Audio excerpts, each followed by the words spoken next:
लेकिन यहाँ कवि जी बड़ा सुंदर भाव लिखलन, हमारे आपके लोग के ऊपर सबके सूट करी। लाइन नीतू दीदी जी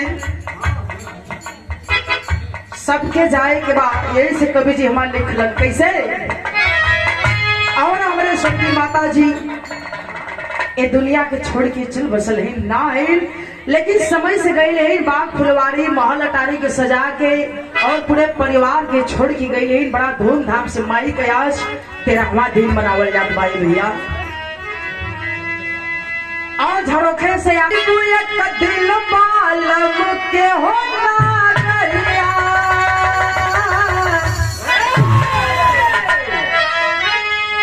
याद पे लिहाल लोगन भैया बाबू लोग जितने भैया बाबू लोग बैठे हैं ये लाइन सबके ऊपर सूट करी बच्चों। नीतू दीदी जी हमन के तो और खूब सूट करी। हाँ चलो ठीक बात है बढ़िया।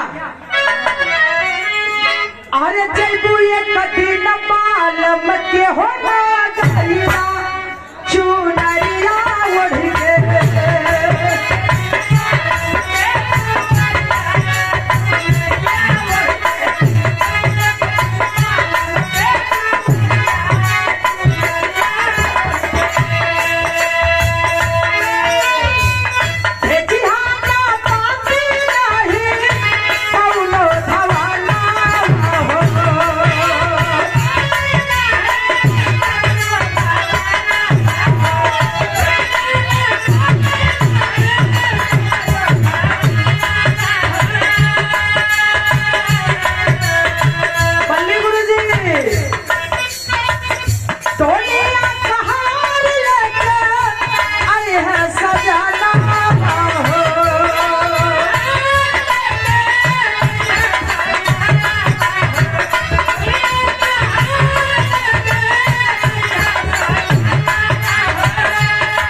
ओढ़ के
नरेश भैया ये